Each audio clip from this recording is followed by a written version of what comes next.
A minha missão hoje na ministração é partilhar sobre o nosso ano profético, explicar e dentro da mensagem que o Senhor nos deu, nos motivar, te motivar a entender como nós iremos caminhar durante esse ano. Glória a Deus. Esse é o violão. Não? Santo é teu nome, Senhor. Aleluia.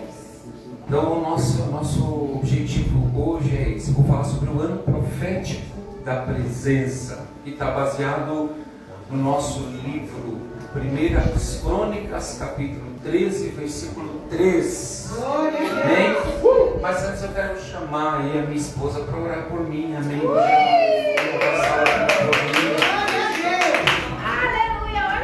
Agora esse microfone para ela aqui.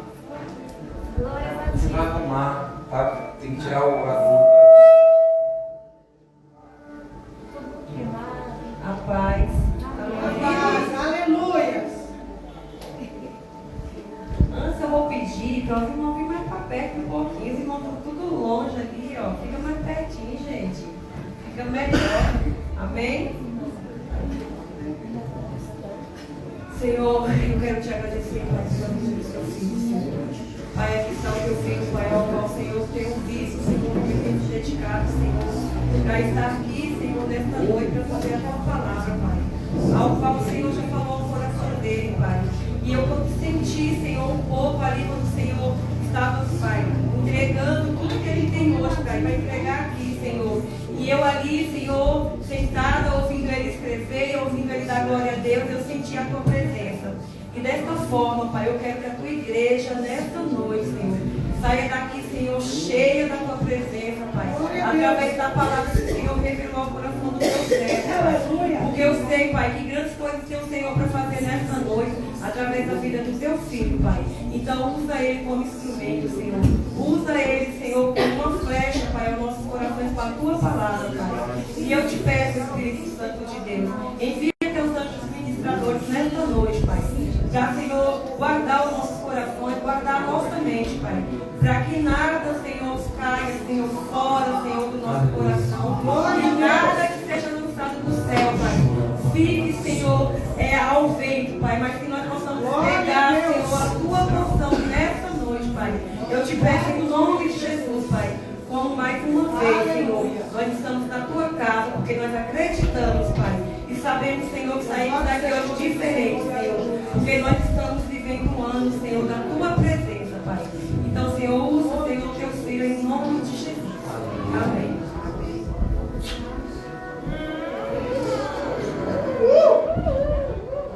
Vamos lá, gente. Aleluia. Glória a Jesus. Vamos lá. Chegou aqui no teclado isso. Então vamos lá, vamos ler o texto. 1 Crônicas, capítulo 13, versículo 3. Eu vou ler em duas versões, tá bom? Davi, se você não tiver as duas, tudo bem, mas eu quero ler na NVI, tá? Que está aí. Vamos, diz assim o texto: vamos trazer de volta a arca do Senhor, nosso Deus. Aleluia! Pois não nos importamos com ela durante o reinado de Saul, melhor dizendo, desculpa. Na nova tradução, NVT transformada, nova tradução transformada, diz assim: é hora de trazer de volta a arca do nosso Deus, pois descuidamos-nos dela durante o reinado de Saul. Esse é o texto do nosso ano profético. Talvez você se pergunta, mas aonde fala aí de presença mesmo?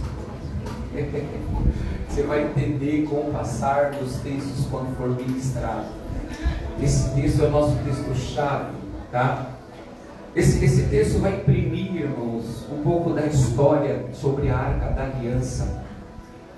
E a Arca da Aliança, eu não vou aqui detalhar todos os sentidos, porque no nosso ano profético, no nosso CNE 2025, nós vamos ter ministrantes que vão detalhar, mas eu quero só dar um parecer do que nós estamos vivenciando, qual que é aquilo que Deus quer tratar no nosso coração. Então a Arca da Aliança, ela foi infelizmente perdida pelo povo de Israel. E ela foi perdida ali durante, né, a atuação do sacerdote Eli. Ele entrega a Arca da Aliança para Hófni e Finéias levar para uma guerra, e nesta guerra os 2 filhos de Eli morrem e a arca é levada. E quando ele recebe a informação de que a Arca da Aliança tinha sido levada pelos filisteus e os seus 2 filhos tinham morrido, ele cai e quebra o pescoço e morre. Essa história é triste porque fala de um sacerdote verdadeiramente, porém um mau sacerdote. Ele não estava cuidando mais como deveria cuidar da presença de Deus, que significava a aliança. Mesmo vendo os seus filhos em rebeldia, entregava a Arca da Aliança, algo perigosíssimo a eles. Embora a Arca da Aliança parecesse, ou melhor, a Arca da Aliança era a presença ou era a bênção de Deus sobre a nação, mas era algo muito perigoso, porque não era qualquer um que poderia levá-la, não era qualquer um que poderia tocá-la. E aí, nesse percurso da Arca da Aliança, antes de Eli morrer, Samuel, ele nasce, e aí Samuel começa a crescer ali com Eli. Ele vai ensinando Samuel os seus propósitos sacerdotais, e Samuel vai crescendo até a hora onde, quando ele morre, Samuel assume o lugar de sacerdote. E aí, caminhando o texto mais adiante, Saul é levantado como rei. E interessante que quando Saul é levantado como rei, a arca já não estava em Israel. A arca tinha se perdido. E aí os nossos, naquela época, me entenda quando eu digo nossos, tá? Os nossos inimigos filisteus, eles deixaram a arca no templo de Dagon. E aí, por algumas vezes, aquela estátua de Dagon cai por 2 vezes. Mas na terceira vez, quando ela cai, ela se quebra-se o pescoço, a cabeça, e quebra-se as mãos. E eu não vou gastar tempo explicando qual é o significado disso, porque eu acredito que outros ministros vão falar sobre isso, só para você entender aonde Deus vai nos levar. E aí, rapidamente, os filisteus dizem: espera aí, a gente não pode ficar com essa arca aqui, essa arca precisa ir embora. E aí os filisteus mandam a arca para uma outra cidade chamada Ecrom. E chegando em Ecrom, mais uma vez o povo com medo da arca, disse: não, a gente não pode ficar com essa arca aqui não, vamos mandar para uma outra cidade. Chegando nessa outra cidade, a presença da arca promoveu, irmãos, tumores na nação que estava com a arca, que não era dos israelitas. E aí eles começaram a ficar com medo, e eles perguntaram para os sacerdotes: o que nós devemos fazer? Essa arca não pode ficar aqui. Essa arca não pode ficar aqui, o que nós vamos fazer? E aí há uma orientação, esse povo recebe uma orientação, e eles colocam arcas em carros, em bois, e deixa a arca embora, vai embora. E aí a arca vai seguindo até onde a arca para em um local. Preste atenção, a arca para num local próximo de Israel. E aí os israelitas vão buscar a arca. E quando eles vão buscar a arca, algo terrível acontece. Eles não puderam trazer a presença de Deus. E aí Samuel, como profeta, se levanta e diz: ei, se vocês querem trazer de volta, primeiro se arrependam.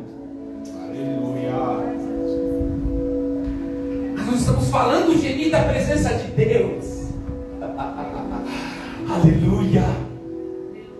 Se vocês querem trazer de volta, deixe de adorar os ídolos, abandone os ídolos pagãos. E o povo, com muito medo, deixou a arca em uma cidade, não trouxeram para Israel. Quando Saul é levantado como rei, a arca não estava em Israel. E o interessante é que por Deus. Ele profetiza quando ele tem um encontro com Samuel, e ele não era um profeta, mas ele profetiza. Isso significa que havia uma convicção do céu para a vida de Saul como rei para Israel. Mas Saul não se importou com a presença de Deus. Saul em nenhum momento falou no seu coração, não há texto relatando que ele para e pensa: vamos trazer de volta aquilo que nos perdeu. Saul estava com os olhos em si, em sua riqueza, em tudo que ele ganharia como rei. E aqui eu não vou me perder, eu vou parar, só para você entender aonde a arca estava, por que ela havia se perdido. Mais tarde alguém vai falar, mas o povo de Deus está vendo essa condição. E nos dias atuais isso acontece diversas vezes. A igreja brasileira, eu não estou colocando aqui uma totalidade, porque existem as suas exceções, amém? Amém. Mas a igreja brasileira, eu preciso falar do meu povo, eu não vou falar da igreja americana, porque eu não sou americano, vou falar da igreja brasileira. A igreja brasileira se perdeu quando estamos falando de presença do Senhor, porque nós estamos fazendo culto sem presença, nós estamos fazendo uma reunião sem a presença, nós estamos indo e voltando dos lugares e nada muda. E se nada muda é porque a presença não estava lá. Porque quando a presença de Deus está, há mudança. E escute, ainda que não há uma mudança total em sua vida, mas acontece uma primeira mudança em você. Você que estava muito tranquilo na sua vida, você começa agora a ter um sentimento de raiva do pregador. Porque a palavra que ele pregou você não gostou. E você nem voltou. Porque você queria uma pregação que massageasse o seu ego. E eu tenho ciência disso, porque Deus é aquele que fala e não mente, amém? Escute, irmãos, algumas pessoas entraram aqui e não voltaram porque não gostaram da palavra. Não gostaram. Porque nós falamos contra o pecado, nós falamos em posicionar-se, nós falamos que não dava para continuar, nós falamos que precisava deixar o passado de lado. Nós confrontamos Deus, e não é nós, embora eu estou falando de nós como pessoa, mas Deus usou a nossa vida para confrontar a nós mesmos e a outros. Porque para a presença dele ser estabelecida, nós primeiro precisamos nos arrepender. Porque senão a arca da aliança fará muito mais mal do que bem. Sabe por quê? Porque na presença de Deus encontra a justiça dele. E se você quer a presença de Deus todo torto, e sem querer mudar de vida, ela vai te fazer mal. Porque não há junção do santo e do profano. Deus é santo. Aleluia. Por isso que há um texto lá no livro de Apocalipse que diz para uma das igrejas que havia um povo que era morno. E aí Deus diz através do profeta do apóstolo João: antes você fosse frio, mas como tu és morno, eu vomitar-te-ei. Porque a presença de Deus não faz junção com o pecado, não faz junção com a carnalidade, não faz junção com os meus desejos. Então, durante o reinado de Saul, ele tipificava a obra da carne. A arca da aliança foi ignorada por Saul, porque as coisas espirituais, irmãos, não importavam, não tinha valor para Saul. E isso é transferido para a nação. A arca da aliança passou a não ter importância para Israel. Olha lá, se alguém se incomoda, se alguém cutuca, Saul dizendo: eu errei, nenhum sacerdote. Meu Deus! Eu fiquei pasmo, Mazinho, quando eu estava lendo as escrituras. Eu falei: nenhum sacerdote, irmãos. Porque a arca da aliança ficava ali com os sacerdotes. E quando havia uma guerra, a arca da aliança era levada, que era sinal de vitória. Mas os sacerdotes que tinham o poder de cuidar da arca nunca questionaram a Saul sobre a arca da aliança.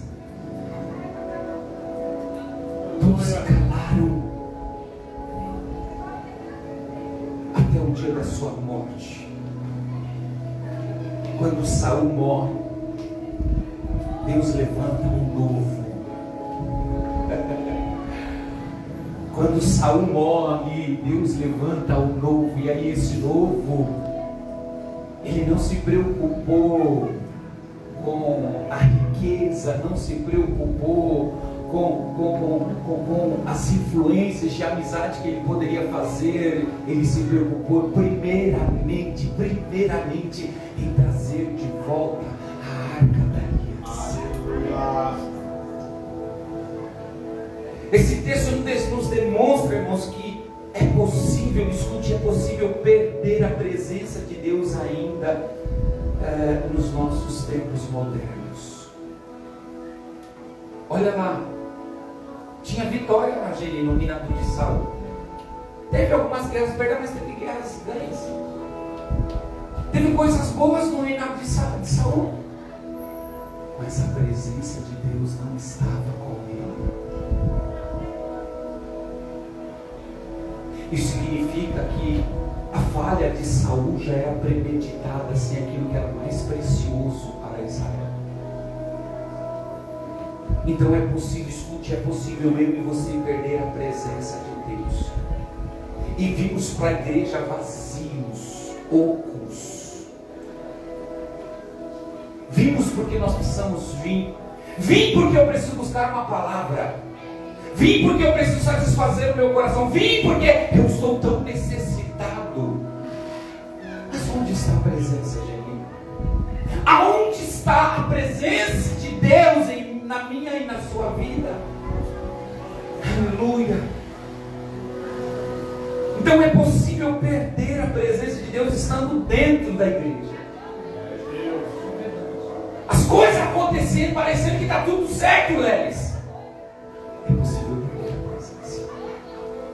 Mas Deus nos fez uma convocação este ano de 2025 em trazer de volta a presença dele.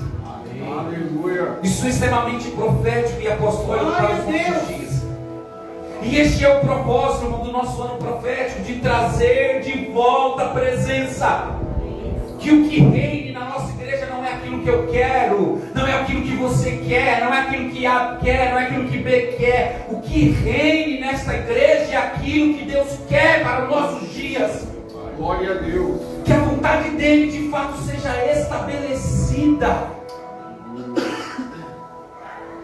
Quando olhamos para as escrituras no Antigo Testamento, nós evidenciamos que a arca da aliança era a presença de Deus, irmãos. Como se acostumar, Emerson, sem a presença? Sem a presença. Como se acostumar? E aí eu quero compartilhar, para evidenciar isso rapidamente, eu quero compartilhar alguns textos com vocês. Êxodo capítulo 25, versículo 22 diz assim: ali sobre a tampa, olha que expressão poderosa. Ali sobre a tampa, no meio dos dois querubins, que está sobre a arca do testemunho, eu me encontrarei e falarei com você a respeito de todos os meus mandamentos destinados a Israel. Olha, a arca da aliança era o local de encontro com os sacerdotes e profetas. A arca da aliança não era apenas um objeto de vitória, mas era por onde Deus decidiu falar. Olha lá, ali sobre a tampa, no meio dos dois querubins que estão sobre a arca do testemunho, eu me encontrarei e falarei com você a respeito de todos os meus mandamentos destinados a Israel. Então a arca era local de encontro. Diga comigo, a arca era local de encontro. Números capítulo 7, versículo 89. 7:89. Números 7:89 diz assim: quando entravam na tenda do encontro para falar com o Senhor, Moisés ouvia a voz que lhe falava do meio dos dois querubins.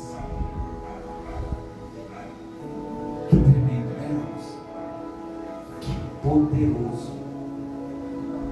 Vou repetir. Quando entrava na tenda do encontro para falar com o Senhor, Moisés ouvia a voz que lhe falava no meio dos dois querubins, de cima da tampa da arca do testemunho. Era assim que o Senhor falava com ele. Aleluia. Vamos lá. Do meio da arca saía a voz que Moisés ouvia. Números 10, 33. Então eles partiram do monte do Senhor e viajaram 3 dias. A arca da aliança do Senhor foi à frente deles durante aqueles 3 dias para encontrar um lugar para descansarem.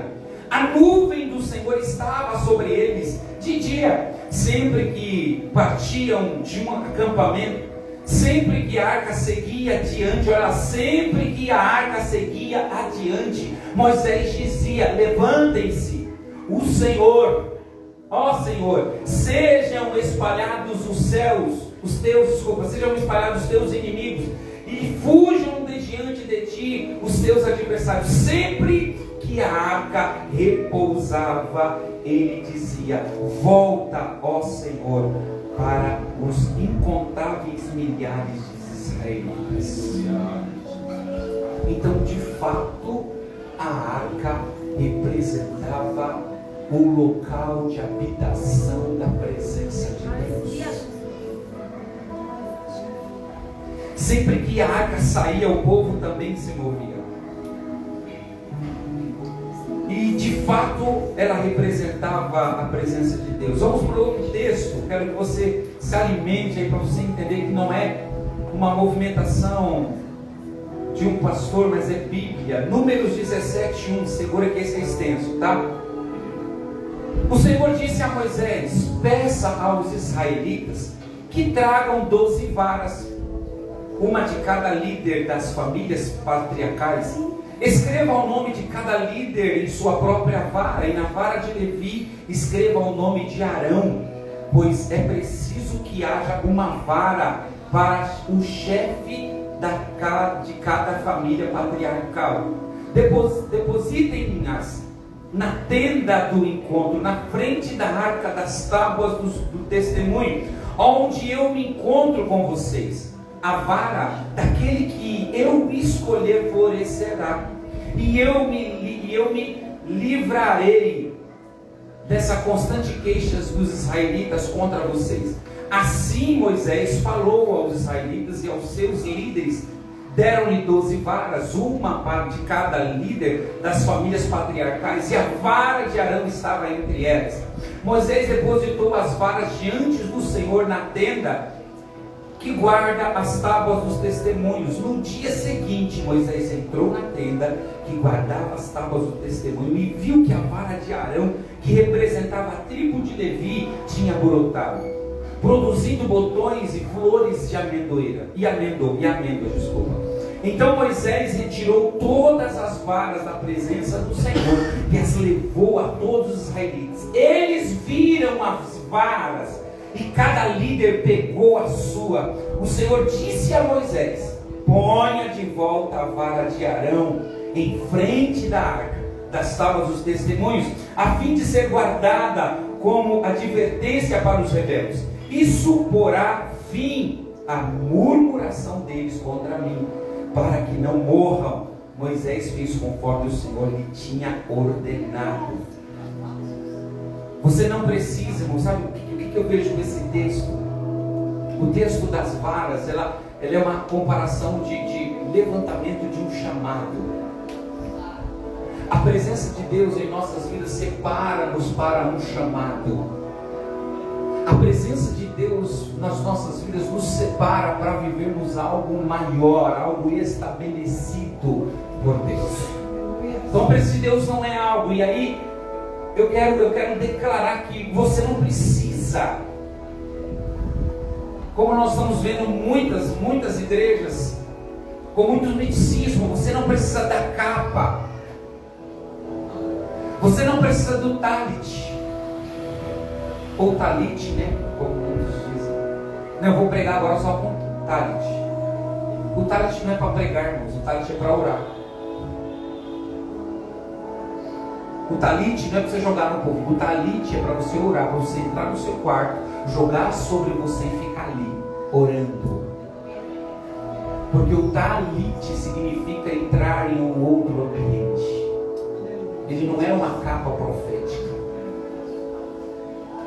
Você não precisa de nenhum amuleto. Você não precisa da mezuzá. Você não precisa do castiçal, está lá, e tem igreja que está vendendo o mezuzá. Aí você compra o mezuzá e aí você é abençoado. Meu Deus. Como diz o pastor Mazinho, nós somos enganados, nós erramos por falta de conhecimento. Você não precisa. Você precisa apenas da presença de Deus. Nesse mesmo tempo, nós podemos ver as promessas que são estabelecidas quando tomamos de fato, ou nós temos a promessa de Deus. Vamos lá, a gente já leu agora promessas. Como que as promessas são estabelecidas? Olha lá, Êxodo 25, 22, a gente já leu. Deixa eu ver se você percebeu. Ó, ali sobre a tampa, no meio dos dois querubins, estão sobre a arca do testemunho. Eu me encontrarei e falarei com você a respeito de todos os meus mandamentos destinados a Israel. Qual é a promessa desse texto? Você terá um real encontro. A promessa desse texto é que você vai ter um real encontro com Deus. Você terá um real encontro com a presença de Deus. Qual é a outra promessa? Você terá direção. Vemos um monte de crente perdido, orando para saber o que precisa fazer, sendo que a palavra já foi nos dada, toda a direção das nossas vidas já foi nos dado. E se precisamos de uma direção nova, nós precisamos buscar a presença e não o profeta. Nós precisamos buscar a presença e não o pastor. Sabe por que profeta e pastor pode errar? Mas a presença de Deus nunca vai errar na sua vida. A palavra que Deus liberar será assertiva para a sua vida, para o seu viver. Aleluia. Então você terá direção, não há motivo de estar perdido, pulando de um lugar para o outro. Se você tem a presença, a certeza de promessa. Se eu perguntasse para você qual que é a sua promessa, você saberia me dizer? Você pensaria muito. Qual é a promessa que Deus te fez? Porque Deus é Deus que faz promessa, irmãos. Olha lá. Ele vira para Abraão e diz: Abraão, eu sou contigo, e farei de você uma grande nação. De você eu farei uma descendência do seu fruto. Qual é a promessa? Deus vira para uma mulher estéril e diz para ela: ó, eu vou te dar filho, só que o seu filho, ele precisa ser nazireu, não pode vir navalha na sua cabeça, ele não pode beber vinho. Então Deus faz promessa. A outra aqui no Novo Testamento, pertinho do Novo Testamento, aqui João Batista, Deus visita Isabel, ou melhor, visita Zacarias, e o anjo diz para Zacarias: Zacarias, ei, na sua velhice, homem, tu terás um filho, e o nome dele será João, porque ele preparará o caminho do Altíssimo. Aí João, e aí Zacarias fala assim: mas eu estou velho. Aí o anjo fala: por causa que você duvidou, você não falará. E aí Zacarias ficou mudo até o nascimento de João Batista. E agora, irmãos, interessante que quando ele faz a promessa, ele fica mudo, ele não bota para ninguém o nome de João. Mas quando João nasce, e ali encontra os familiares e tal, Isabel, toda, né, coitada, a mulher depois fica complicado, né, Geni? A mulher, né? E ali, dali a mulher acabou de nascer o menino e precisava dar o nome. E aí todo mundo tá, que nome vai dar? Vai dar Mateus, Marcos? Não, aí Zacarias grita: é João! É João, o nome do menino é João. Porque ele preparará o caminho do Salvador, ele vai preparar o caminho da presença do Salvador. Então Deus é Deus que faz promessa. Eu quero incentivar você. Se você não sabe, não se lembra, comece a buscar, porque Deus trabalha em cima de promessa. Aquilo que Ele estabeleceu em mim e em você. Aleluia. Eu sei para onde eu estou. Aleluia. Irmão, para de ser, sabe, melindroso, dizer, ai Deus, eu não sei porque eu estou passando por isso. Tem certeza? Tem certeza que você não sabe por que as suas provações? Tem certeza que você não sabe por que das suas perseguições? Quando nós temos a presença de Deus, nós sabemos o porquê da nossa conduta. Você não pode acrescentar uma hora do seu dia, então confia. Você não pode mudar a sua situação, então confia. Por isso que ele diz, eu estou contigo. Irmãos, essa palavra de Deus seria o suficiente da gente dar um pulo, saltar, sair correndo, porque não é o presidente que está comigo, não é o juiz que está comigo. Quem está comigo é o Senhor dos senhores, é o Deus dos deuses. Ele que está comigo. Aleluia, aleluia. Deus me fez lembrar, irmãos, o texto de Mateus capítulo 14, versículo 22, quando Jesus insiste para os seus discípulos entrarem no barco e que fosse adiante, né? Adiante, Jesus disse, vá para o outro lado. Jesus não te manda para o lugar porque Ele não tem opção. Posso falar? Deus não te trouxe hoje aqui porque você não tinha o que fazer, irmão. Você não veio ouvir essa palavra porque você não tinha o que fazer em casa. Você veio aqui no culto passar umas horinhas. Deus sabe exatamente por que Ele te trouxe aqui. Ele tem domínio e controle dos planos dele porque você está aqui nesta noite. Então segura. No meio do caminho eles se deparam com uma forte tempestade. Tudo estava no controle de Deus. O vento forte de um lado, as águas agitadas. Mas a ordem era, vão para o outro. Isso significa que a presença nos dá destino. Crente que tem a presença não fica perdido, irmãos. Crente que tem a presença não fica questionando, mas para onde eu devo ir? A minha bússola quebrou. Não, crente que tem a presença tem a bússola que é Cristo. Ele que dita o caminho, Ele que mostra o caminho. Nada pode impedir você de chegar do outro lado. O problema é que a gente para. Eu estava falando com o Ministério de Louvor, falei essa semana com algumas pessoas, porque eu vi algo no Instagram de uma irmã da Deus é Bom, que eu acompanho ela, gosto muito daquela irmã, né, uma anciã que é exemplo muito grande para nós de resiliência. E aquela irmã disse algo poderoso, e eu, no meu coração, eu peguei Jesus.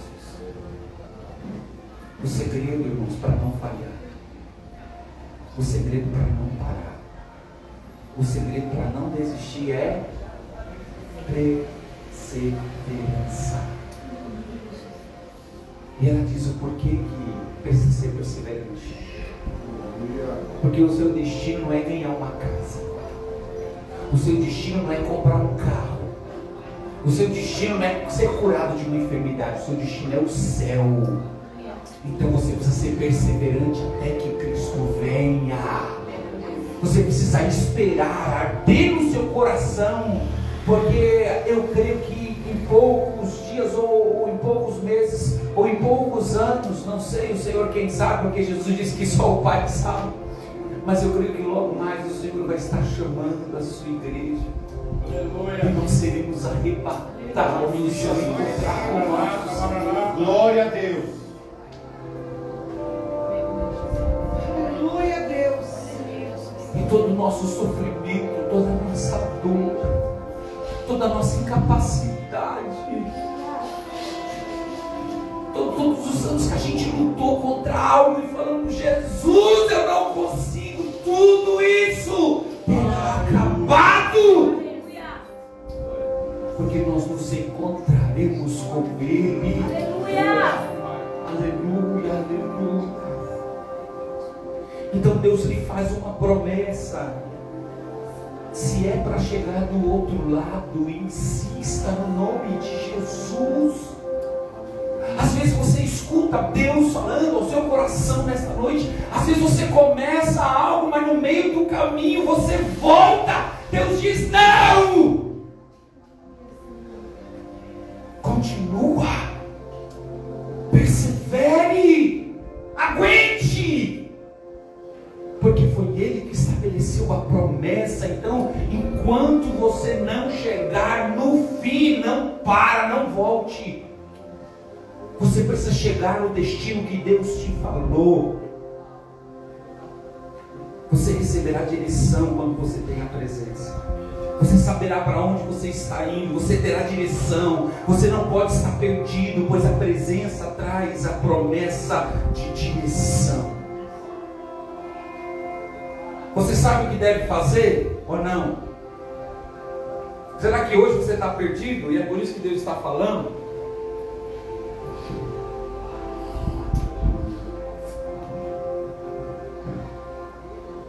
Então faça o que Ele te mandou fazer. Tem hora que a gente quer negociar com Deus. Deus não tem outro jeito. Olha aqui comigo, Senhor. A gente não faz assim. Olha aqui comigo, Senhor. Será que não dá para o Senhor? Sabe? Mas vai fazer bem para o seu reino. Já viu a gente tentando convencer Deus? Não, Deus, o propósito é maior. Deus não está entendendo. Então faça o que Deus mandou fazer somente. Obedeça. Quer mais promessa? Vamos lá, Êxodo capítulo 40, versículo 20. Ele pegou também as tábuas do testemunho e as colocou na arca. Fixou nela as varas e pôs sobre ela a tampa. Então ele pegou também as tábuas do testemunho. O que era a tábua? A tábua era a direção, irmãos. O texto de Êxodo fala sobre direção. A tábua do testemunho era a direção que o povo de Israel precisava. Você não precisa andar sem direção, porque Deus sabe aonde é o seu final. Deus sabe. Vamos lá, mais um texto, Hebreus capítulo 9, versículo 4. Que tinha um altar de ouro para o incenso e a arca da aliança totalmente revestida de ouro. Dentro da arca estava o vaso de ouro com o maná, a vara de Arão que havia florescido e as tábuas da aliança. Olha lá, tábua da aliança, direção. Diga comigo, tábua das alianças, direção. Vara de Arão, autoridade e chamado. Foi isso que estabeleceu. Ele se diferenciou dos 11, porque era a autoridade e chamado de Arão. E o vaso de ouro com maná é provisão. Diga comigo, provisão. Mas não era qualquer provisão. Era uma provisão nobre. Era uma provisão real. Real não de realidade, mas real de rei. O maná não era qualquer tipo de comida, irmãos. E olha como as escrituras imprimem isso fortemente para nós. Que chega ao ponto de Deus virar para Moisés e disser: não coloca o maná dentro da arca, coloca o maná dentro de um vaso de ouro. Nós acabamos de ler, o vaso era de ouro, olha lá. Dentro da arca estava o vaso de ouro com o... Era uma comida real. Era uma comida sobrenatural, da realeza. Era uma comida do céu. Olha lá, a Bíblia afirma que o vaso usado por Moisés para colocar o maná era de ouro. Isso significa que o maná não era qualquer alimento, era uma comida real, de realeza.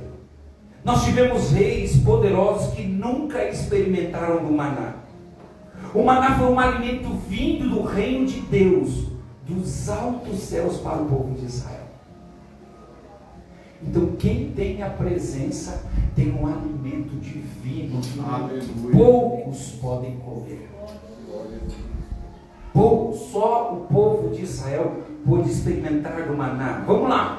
Por isso que Jesus declarou em Mateus 4,4, Jesus respondeu: está escrito, nem só de pão viverá o homem, mas de toda palavra que procede da boca de Deus. Aleluia. Você está acostumado com alimento carnal, você precisa experimentar alimentos espirituais. Uma certa vez eu vi um testemunho de uma família que estava passando dificuldade. E aí aquele pai, Emerson, toda vez que ia se alimentar, ele preparava a mesa. Ele colocava os pratos e os talheres, os copos, as xícaras, e eles oravam a Deus. Eles glorificavam a Deus em família e depois recolhiam os pratos. E no outro dia, novamente, eles colocavam os pratos na mesa, oravam a Deus, consagravam o alimento e novamente recolhiam os pratos. E uma certa vez, disse o homem que estava testemunhando, há muito tempo eu vi esse testemunho, disse que um vizinho olhou, porque não entendia de onde vinha o alimento desse homem. Ele não trabalhava, a família era uma família carente. E aí disse aquele homem que estava testemunhando que a família se reuniu, colocou os pratos na mesa, e quando colocou os pratos na mesa, e quando eles começaram a orar, desceu um homem no meio da sala onde estava a mesa. E aquele homem colocava alimento na boca de cada uma das famílias. Enquanto eles oravam, e Deus estava alimentando a família. E o homem que testemunhou disse que essa família ficou assim dias, e quando esse homem ouviu isso, ele ficou assim, pasmo. Porque a gente entende que o que nos sustenta é apenas o alimento carnal. Existem alimentos celestiais, irmãos, que podem sanar a nossa fome. Aleluia. Se Deus nos prova nas Escrituras que Ele usou anjos para assar pão para Elias, Ele usou corvos para trazer carne a Elias, o que Ele pode fazer por mim e por você? Então quem tem a presença tem um alimento real, um alimento de realeza. Aquilo que vem de Deus é um alimento nobre. Isaías 1,19: se vocês estiverem dispostos a obedecer, comerão os melhores frutos desta terra. Mas não é disposto a vir para a igreja, é disposto a obedecer.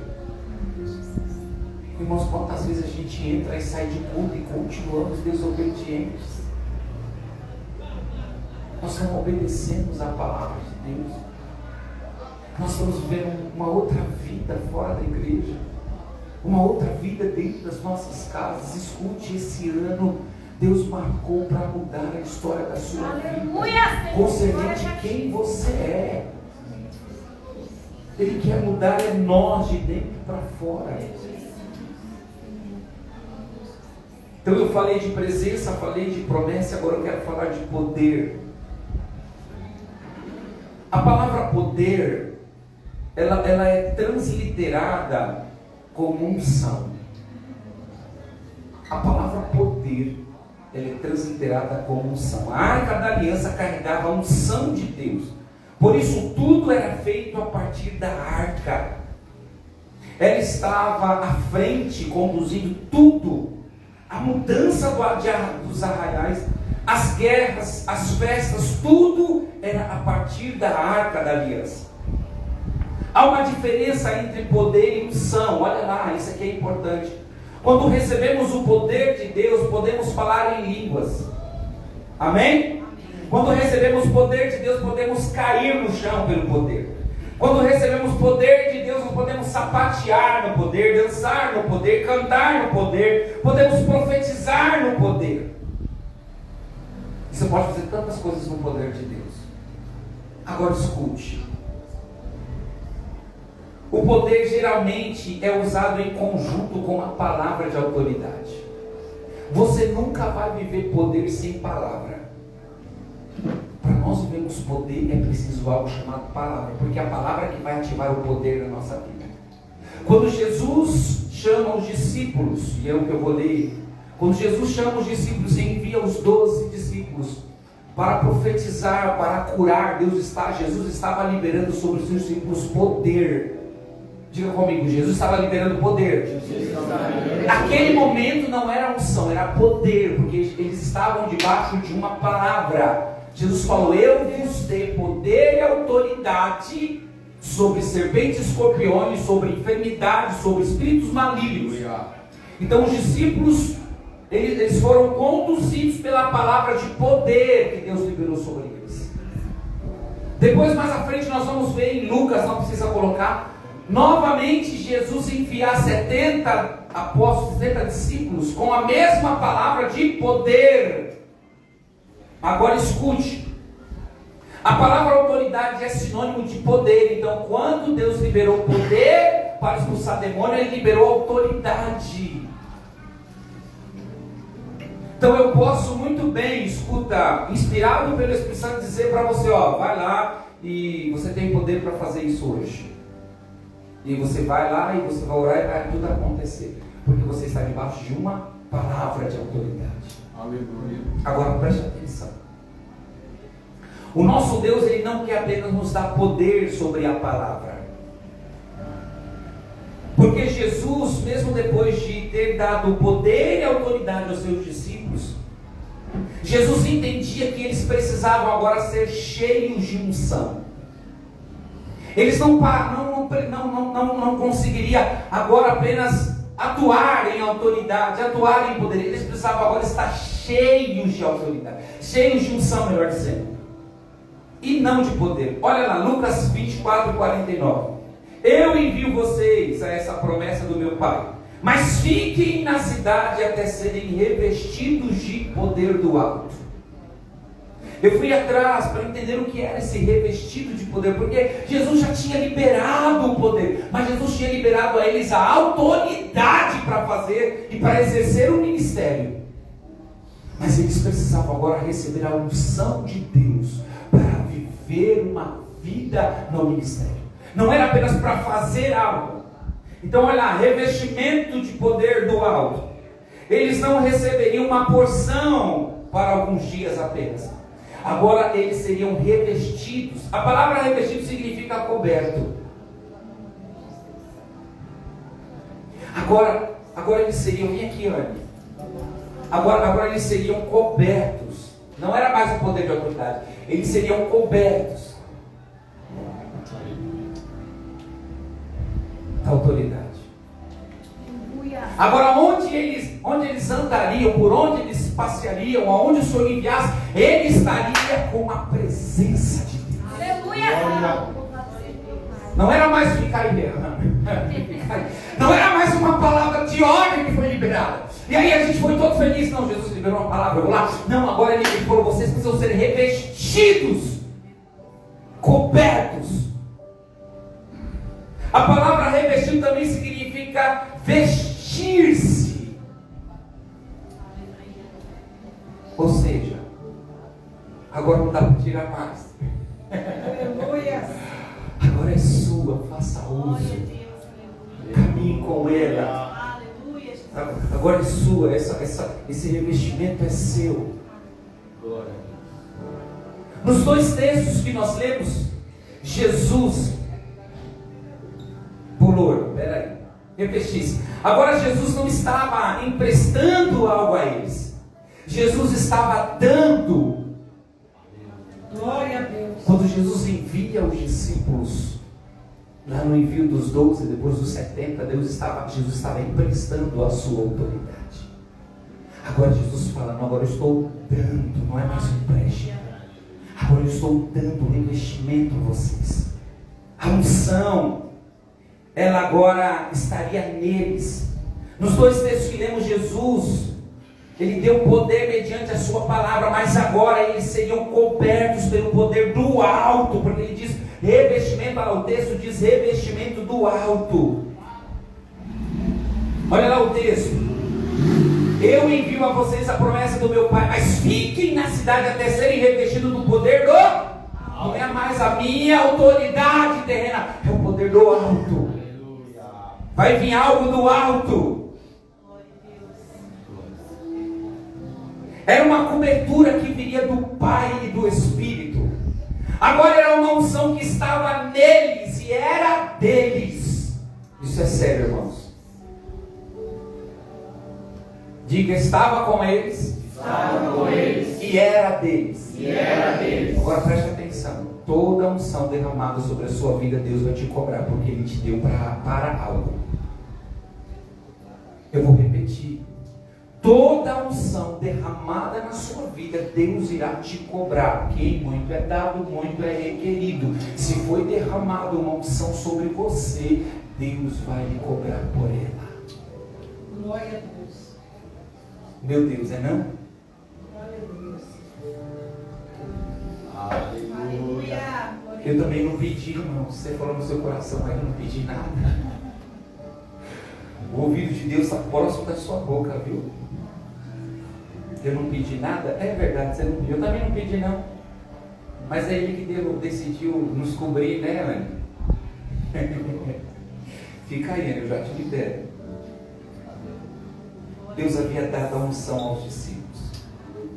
Quando em Atos capítulo 3, versículo 4, Pedro disse aquele aleijado. Olha o que Pedro disse, presta atenção. Essa consciência que nós não temos. Nós achamos que nós estamos pedindo emprestado, Deus, para Deus as coisas. Me empresta aí, eu vou curar um paralítico, me empresta aí. Olha o que Pedro e João dizem. Atos capítulo 3, versículo 4. Pedro disse àquele aleijado: não tenho prata e nem ouro, mas o que eu tenho. O que você tem, irmão? Meu Deus. O que você tem? Aí a gente fica, sabe como? Mendigando. Deus, por favor, Deus. Deus, por favor, faça isso, por favor. Eu me humilho na tua presença. Deus, por favor. Ei, você tem. Aleluia. O que é que Deus derramou sobre você? Então reaja, se movimente, cresça, faça que a unção que está dentro de você, ela salte para fora, e você em autoridade decrete, profetize e haja em fé. Aleluia. Porque senão nós vamos ficar mendigando. Vai ser mais um ano de mendigarmos. Mais um ano. O que é que você tem? Você não tem nada? Não vem falar para mim que você não tem nada. É nada que você tem? Me apresente nesta noite o que você tem. E se você tem, e eu acredito que você tem, o que é que você está fazendo com aquilo que Ele te deu? Não vai falar para mim que você guardou. Você guardou? Você guardou o que Deus te deu com medo de perder? Cuidado, você vai ser chamado de servo maldito e infiel. Inútil. Deus não te deu para você guardar. Deus te deu porque Ele sabe que você é um instrumento nas mãos dEle. Então você precisa exercer o que Deus te deu. Glória a Deus. Pedro e João disseram: mas o que eu tenho, isso eu lhe dou, em nome de Jesus Cristo de Nazareno, ande. Então diga no nome de Jesus: eu tenho. Eu tenho. Ainda que eu tenha que procurar, eu não sei o que é. Eu tenho.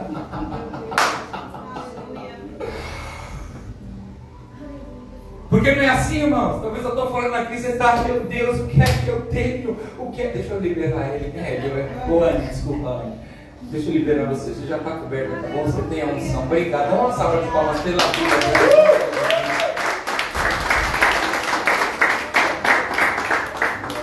Talvez você está falando aí: meu Deus, mas que raio que eu tenho? O que eu tenho, Jesus? Que Deus está requerendo de mim para que eu haja, para que eu reparta, porque o que Pedro e João fez foi repartir. Irmãos, isso é sério. Deus não te chamou para viver para você. É verdade. Você está recarregando tudo que Deus lhe deu para você. Você vai morrer com tudo isso sozinho? Egoísta. Eu preciso do que você carrega. Eu também. Fala para alguém aí, no nome de Jesus. Fala assim: eu preciso que você carrega. Fala, irmão, no nome de Jesus.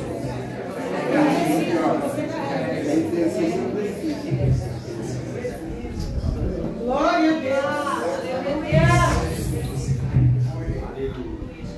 Escute, meu Deus, eu estou querendo terminar, eu já finalizei aqui, ó. Só tem 2 coisas para falar. Acabou. Oh, Jesus, aleluia. Mas eu escute, Deus está falando conosco nessa noite. Glória a Deus. Mas eu não consigo fazer isso distante de você.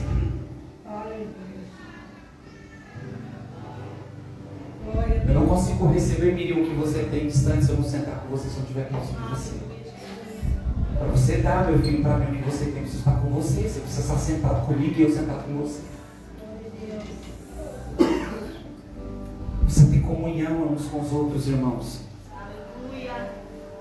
Não dá para mim colocar em você o que eu carrego se eu não sentar, se eu não estiver com você. Eu preciso estar com você. Eu preciso estar perto, né, Júnior? Eu preciso estar perto. Aleluia. Eu preciso estar perto. Mazinho, senta com eu, diz aqui, deixa eu sozinho, no nome de Jesus. Vem aqui, Mazinho, senta com ele e fala aqui, tem que estar perto, rapaz. Glória a Deus, aleluia. Porque só perto é que eu posso transferir o que eu tenho. É aqui, ó. Aleluia. Natália também sai sozinha, procura alguém. Pontes, vem cá, Pontes, procura alguém, Pontes. Você precisa estar perto, irmãos. Porque aquilo que eu carrego, eu vou transferir. O que eu carrego. Ilma, toca aí, mano. Nas meninas aí, toca aí, fala, eu vou transferir. Eu vou transferir o que eu carrego. Glória a Deus. Oh, aleluia. daí surge a bacandara da machura la bacana.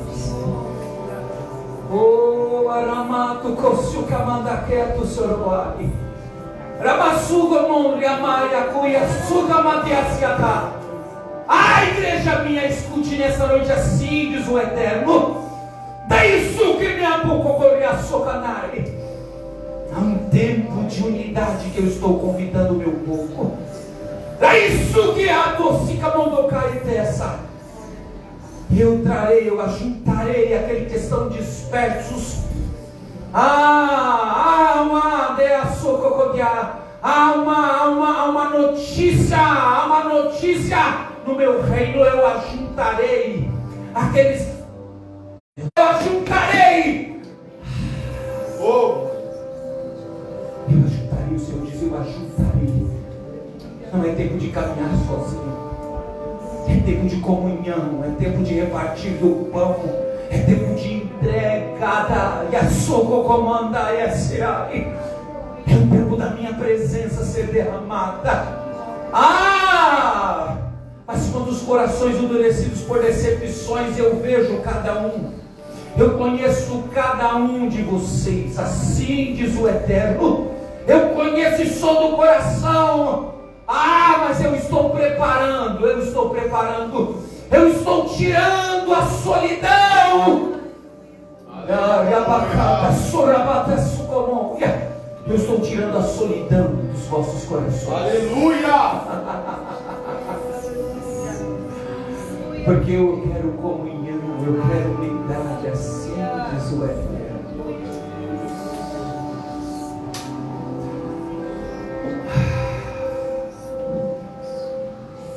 Não dá para estar sozinho, irmãos. A gente só pode fazer se a gente estiver próximo. Aquele aleijado só recebeu a cura porque 2 homens se aproximaram deles. Talvez toda a comunidade que entrou no templo não percebeu aquele homem, mas Pedro e João perceberam aquele homem. E ao perceber eles, aquele homem se aproximou. Aqueles homens se aproximou do aleijado. O aleijado diz: ei, me dê mais mola. Mas Pedro e João dizem: ei, eu não tenho prata e nem ouro. Aleluia! Isso quer dizer, se aqueles disseram: eu não posso fazer o que você quer, Oh, glória! eu não posso entregar o que você me pede, tenho algo muito maior. Eu tenho a presença. E é isso que eu te dou. Em nome de Jesus, levanta e anda.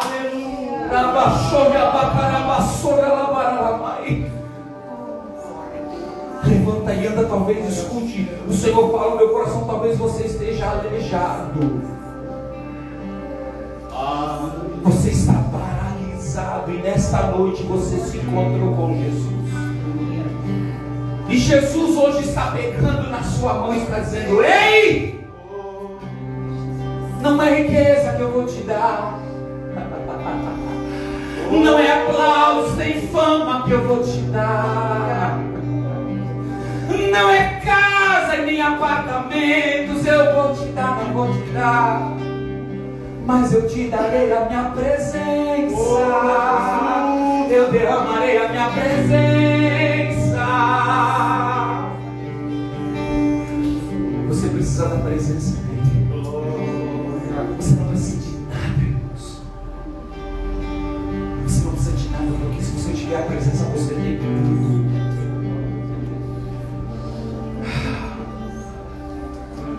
Isaías capítulo 10, versículo 27. E acontecerá. Eu vou mudar o tempo presente como ato profético. E está acontecendo. Que neste dia, que a sua carga será tirada dos seus ombros, e o seu jugo do teu pescoço, e o jugo será despedaçado, porque a unção quebra todo jugo. A diferença de poder e unção é isso. É que poder mediante uma palavra você pode resolver, mas o jugo só é quebrado com homens e mulheres que carregam a unção. Quando aquele menino voltava endemoniado, e aí o pai dele disse para Jesus: Jesus, os seus discípulos não puderam expulsar. E os discípulos tinham autoridade, mas os discípulos faltavam a unção. A glória de Deus é a unção que despedaça todo o jugo.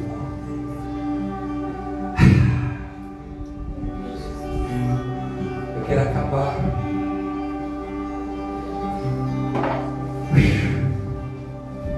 Mas eu quero dizer para você, se você era o aleijado nesta noite, você vai ganhar. Tudo que te paralisava nesta noite está caindo por terra. Você vai andar, você vai sair do tempo de letargia, de cansaço, de apatia. Tudo que te segurava para baixo acabou. Escuta, Deus está falando. Você vai sair daqui nesta noite leve,